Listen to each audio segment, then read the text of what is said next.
Russian President Vladimir Putin certainly isn't camera shy. In the past few years, he's been photographed riding a horse, firing a sniper rifle, and flexing his muscles. Sometimes doing all three at once.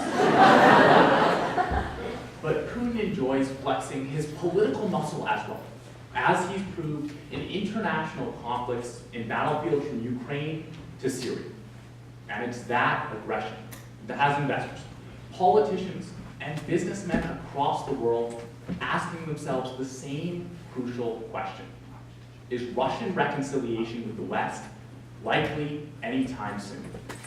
And unfortunately for the US, unfortunately for Europe, and unfortunately for Russia itself, the answer is a clear no. First, we'll examine the motivations driving President Putin. Second, we'll take a look at Russian aggression on the international stage, before third and finally examining how the Kremlin is cracking down on eternal dissent. But first, let's learn who we're dealing with and examine the motivations driving President Putin. According to a New York Times article, dated April 18, 2015, with his striking accent, love of vodka martinis, and manly physique, Putin could be easily confused with MI6 agent James Bond. And indeed, the two do have a lot in common. They both began their careers in espionage, as the article goes on to explain that Putin was the head of the KGB, the Soviet Union's equivalent of the CIA. That was before Putin switched to politics. But it does explain how some of Putin's maneuvers on the international stage can be labeled nothing short of insidious. For example, let's look to a recent meeting he had with Chancellor of Germany, Angela Merkel. Now, when you or me is invited to see a massive politician such as Ms. Merkel, we pay her the respect she deserves. Not Putin. Putin puts together a special team of psychologists who psychoanalyze Ms. Merkel, and they discover that she has what's called cynophobia, or a morbid fear of dogs. And so, on March 15th of 2015, when Putin marches into the Berlin conference room to shake hands with Ms. Merkel, he's accompanied not only by his usual band of bodyguards, but by his new Russian wolfhound, Sergei. Throughout the entire interview, Sergei sits by Putin's side, panting lightly and wagging his tail, and Putin can be seen grinning from ear to ear. Ms. Merkel, on the other hand, is visibly disturbed throughout the entire interview. Stunts like these litter Putin's presidency, as explained by Mark Gaddis, professor of international politics at Harvard University. Gaddis explains that Putin pulls off stunts like these to make himself and his country look strong, even if it means making everyone else look weak. Gaddis states that Putin wishes to restore Russia to the plinth of superpower it once possessed during the height of the Cold War. But how far he's willing to go can only be fully seen when we look to our second area of analysis, Russia's actions on the international stage. According to a New York Times article, dated October 9, 2015, since March of 2014, Russia has had over 30,000 troops inside eastern Ukraine and Crimea, territories it seized when Ukraine began to slip more towards the EU and less integrated with Russia. However, this battlefield is not the only one where Putin has played a prominent role as of late. As explained by an Economist article, dated January 13, 2016, Putin is increasingly turning away from bombs and bullets and towards statesmanship to boost his prominence on the international stage. In two Middle Eastern countries, deals brokered by him are proving more successful than deals brokered by the UN, NATO, or the US. First in Syria, where it was Putin's idea to remove Assad's chemical weapons stockpile, and Russian soldiers who implemented the plan so effectively. And second in Iran, where a New York Times article from February 13, 2015 explains that Russian warships and Russian soldiers were responsible for moving 2,500 pounds of lowly enriched uranium out of Tehran, the capital of Iran, allowing Iran to fulfill a vital component of its nuclear deal.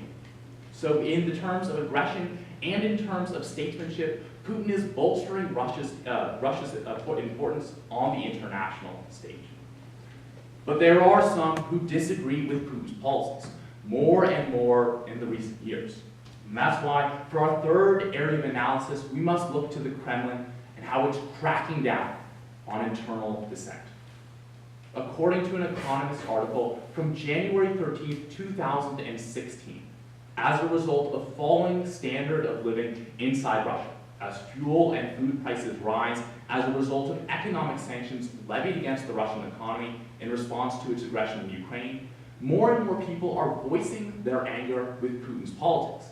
Unfortunately, however, Putin isn't going to take it lying down, as explained by a Foreign Affairs article from January 13, 2016, which explains that Putin has passed stricter regulations governing NGOs, or non-governmental organizations. From now on, inside Russia, any NGO which receives any funding from outside the state can no longer be allowed to operate, as they've been deemed foreign agents who might have traitorous intents. This means that Amnesty International, Transparency International, and the International Human Rights Council will soon be closing shop inside Russia for good, as they can no longer monitor those things that they've been sent to Russia with their mission in mind.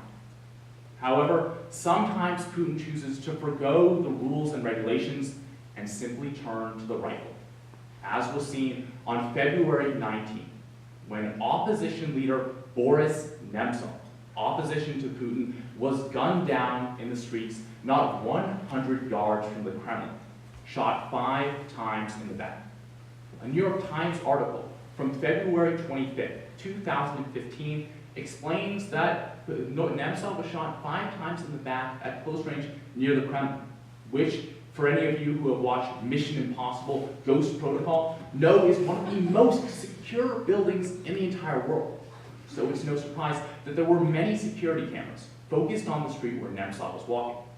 Unfortunately, according to that New York Times article, all of them seemed to be malfunctioning at the time. All 13.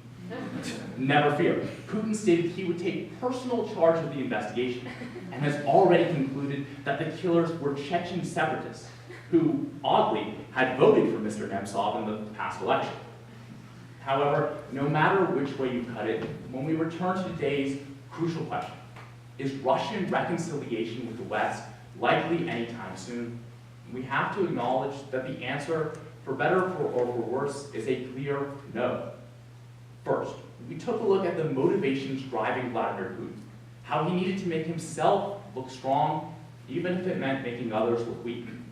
Second, we looked at Russia's actions on the international stage, whether fighting in Ukraine or statecraft inside Syria and Iran, before third and finally examining how the Kremlin is tightening its grip on the home front, disbanding NGOs and shooting down the opposition. RT, a Russian news source, recently published the latest photographs of Mr. Putin. In them, it's a cold winter night, much like this one. Yet Mr. Putin, as usual, appears to have misplaced his shirt. He's shaking hands with Antonin Fedorov, newly appointed Russian governor of Crimea. Yet, until Putin can extend that same hand of friendship to world leaders like Angela Merkel, his country will not see reconciliation with the West. And if it's reconciliation that Mr. Putin truly wants, he must remember to do not only what is necessary for himself and his country, but what is right.